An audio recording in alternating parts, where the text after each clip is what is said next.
Story: The Man Who Would Not Scold. Old Wang lived in a village near Nanking. He cared for nothing in the world but to eat good food and plenty of it. Now, though this Wang was by no means a poor man, it made him very sad to spend money, and so people called him in sport, the Miser King, for Wang is the Chinese word for king. His greatest pleasure was to eat at someone else's table when he knew that the food would cost him nothing, and you may be sure that at such times he always licked his chopsticks clean. But when he was spending his own money, he tightened his belt and drank a great deal of water, eating very little but scraps such as his friends would have thrown to the dogs. Thus people laughed at him and said, "When Wang an invitation gets, he chews and chews until he sweats, but, when his own food he must eat." The tears flow down and wet his feet. One day while Wang was lying half asleep on the bank of a stream that flowed near his house, he began to feel hungry.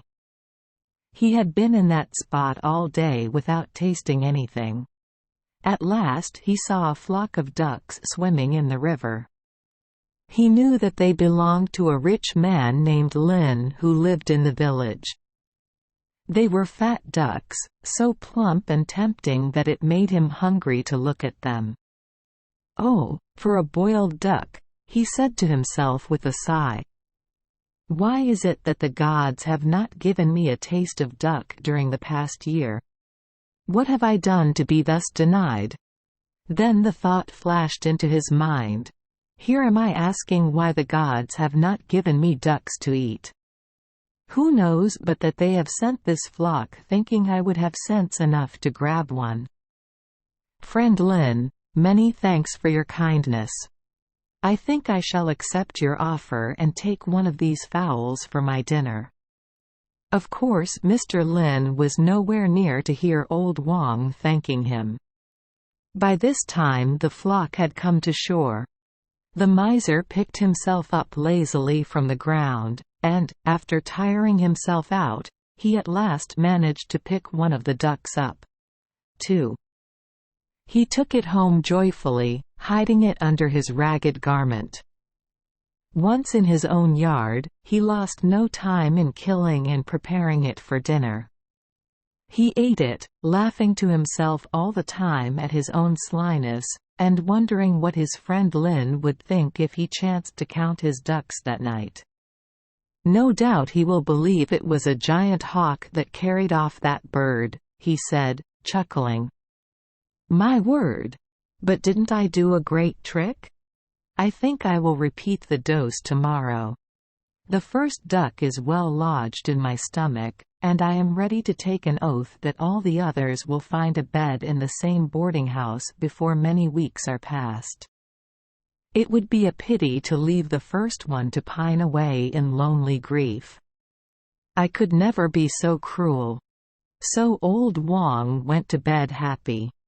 For several hours he snored away noisily, dreaming that a certain rich man had promised him good food all the rest of his life, and that he would never be forced to do another stroke of work. At midnight, however, he was wakened from his sleep by an unpleasant itching. His whole body seemed to be on fire, and the pain was more than he could bear. He got up and paced the floor. There was no oil in the house for his lamp, and he had to wait until morning to see what was the matter. At early dawn he stepped outside his shanty. Lo, and behold! He found little red spots all over his body. Before his very eyes he saw tiny duck feathers sprouting from these spots. As the morning went by, the feathers grew larger and larger, until his whole body was covered with them from head to foot.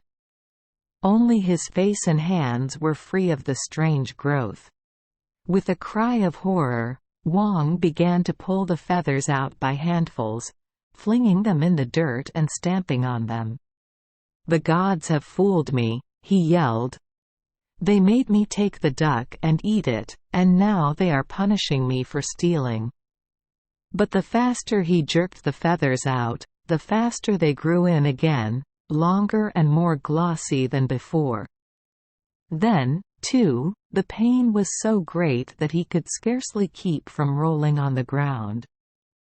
At last, completely worn out by his useless labor, and moaning with despair, he took to his bed. "Am I to be changed into a bird?" he groaned. "May the gods have mercy on me." He tossed about on his bed. He could not sleep. His heart was sick with fear. Finally he fell into a troubled sleep, and, sleeping, had a dream. A fairy came to his bedside. It was Fairy Old Boy, the friend of the people. "Ah, my poor Wang," said the fairy, "all this trouble you have brought upon yourself by your shiftless, lazy habits. When others work, why do you lie down and sleep your time away? Why don't you get up and shake your lazy legs? There is no place in the world for such a man as you except the pigsty." "I know you are telling the truth," wailed Wang, "but how, oh, how can I ever work with all these feathers sticking out of me? They will kill me. They will kill me." "Hear the man," laughed Old Boy. "Now, if you were a hopeful, happy fellow, you would say, 'What a stroke of luck.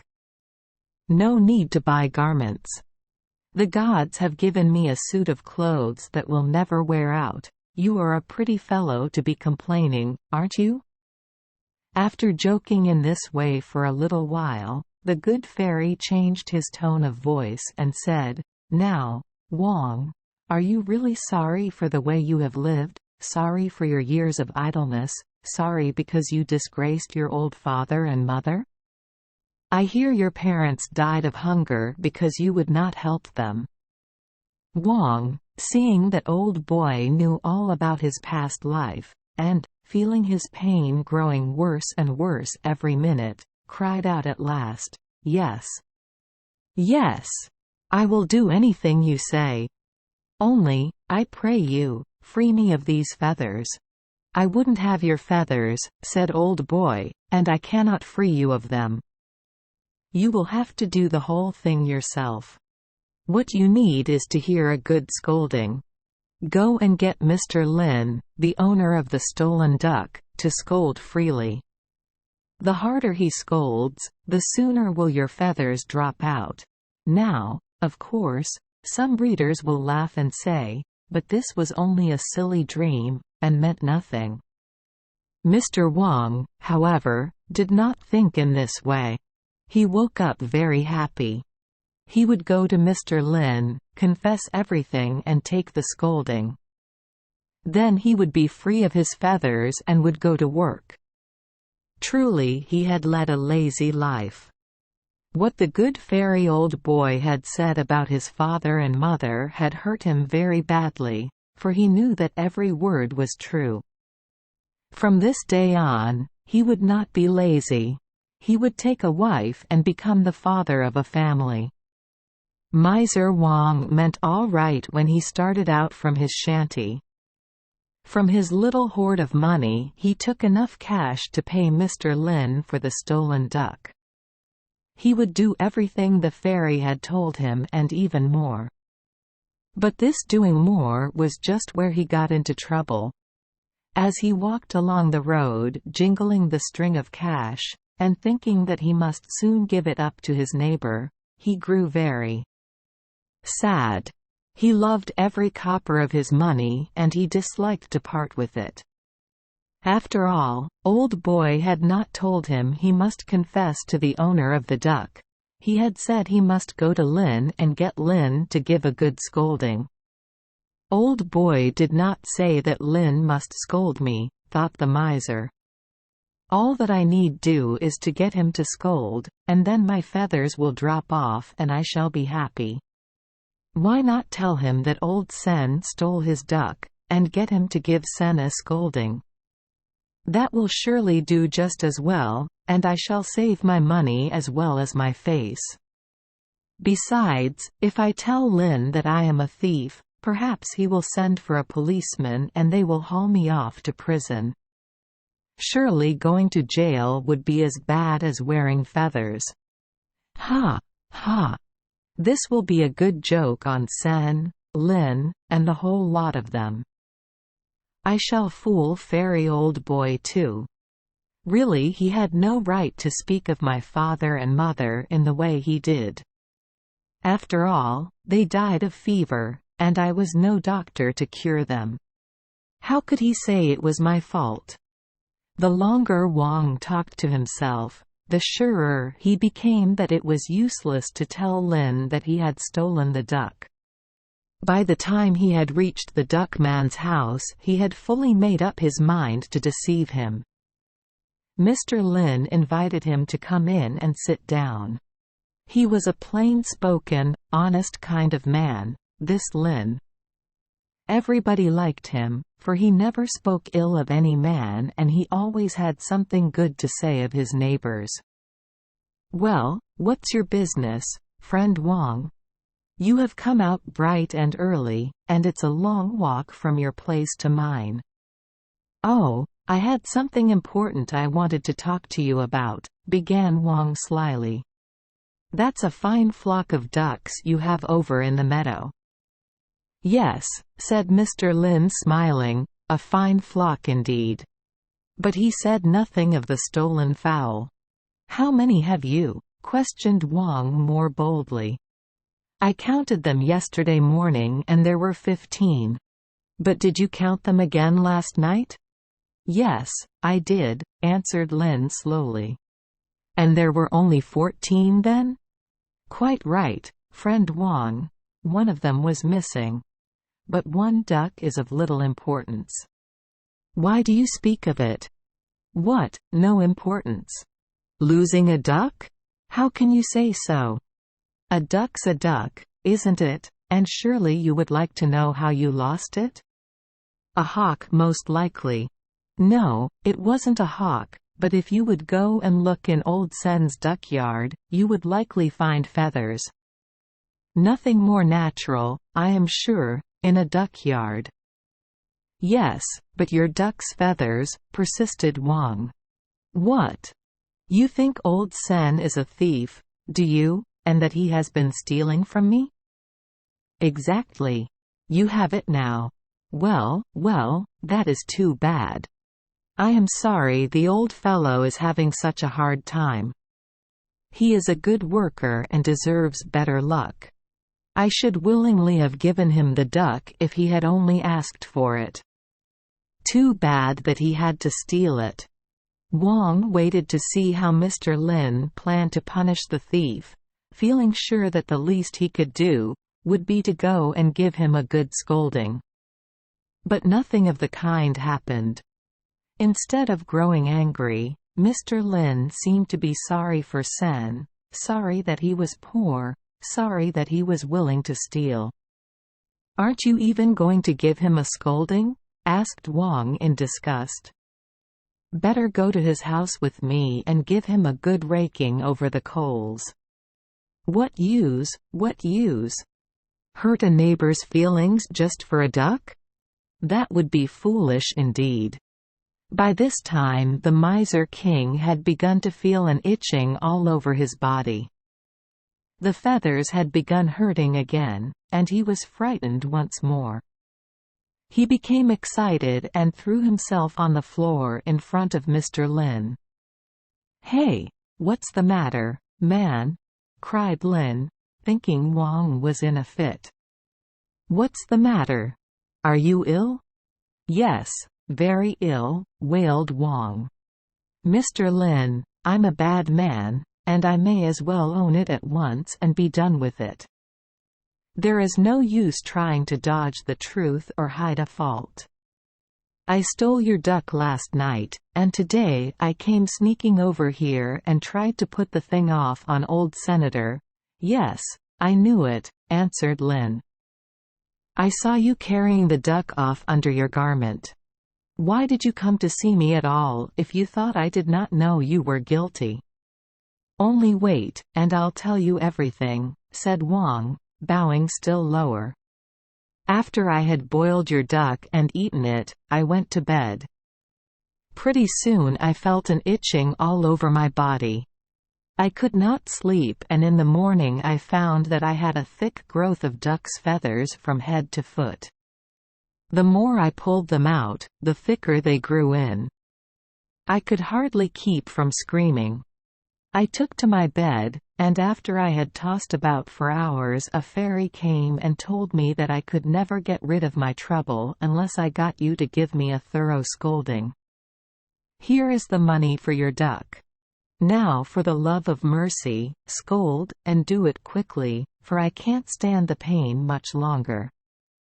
Wang was groveling in the dirt at Lin's feet, but Lin answered him only with a loud laugh which finally burst into a roar. "Duck feathers! Ha! Ha! Ha! And all over your body? Why, that's too good a story to believe. You'll be wanting to live in the water next. Ha! Ha! Ha! Scold me! Scold me!" begged Wang. "For the love of the gods, scold me!" But Lin only laughed the louder. "Pray let me see this wonderful growth of feathers first, and then we'll talk about the scolding." Wang willingly opened his garment and showed the doubting Lin that he had been really speaking the truth. "They must be warm," said Lin, laughing. "Winter is soon coming and you are not over fond of work. Won't they save you the trouble of wearing clothing? But they make me itch so I can scarcely stand it. I feel like screaming out, the pain is so great." And again Wang got down and began to kowtow to the other. That is, he knelt and bumped his forehead against the ground. "Be calm, my friend, and give me time to think of some good scold words," said Lin at last. "I am not in the habit of using strong language, and very seldom lose my temper. Really, you must give me time to think of what to say." By this time Wang was in such pain that he lost all power over himself. He seized Mr. Lin by the legs, crying out, "Scold me! Scold me!" Mr. Lin was now out of patience with his visitor. Besides, Wang was holding him so tightly that it really felt as if Lin were being pinched by some gigantic crawfish. Suddenly Lin could hold his tongue no longer. "You lazy hound! You whelp! You turtle! You lazy, good-for-nothing creature! I wish you would hurry up and roll out of this." Now, in China, this is very strong language, and, with a cry of joy, Wang leapt from the ground, for he knew that Lin had scolded him. No sooner had the first hasty words been spoken than the feathers began falling from the lazy man's body, and, at last, the dreadful itching had entirely stopped. On the floor in front of Lin lay a great pile of feathers, and Wang, freed from his trouble, pointed to them and said, "Thank you kindly, my dear friend, for the pretty names you have called me.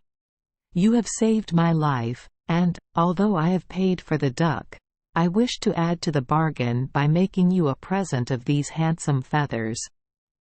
They will, in a measure, repay you for your splendid set of scold words. I have learned my lesson well, I hope, and I shall go out from here a better man. Fairy old boy told me that I was lazy. You agree with the fairy. From this day, however, you shall see that I can bend my back like a good fellow. Goodbye, and many thanks for your kindness." So saying, with many low bows and polite words, Wang left the duck owner's house, a happier and a wiser man.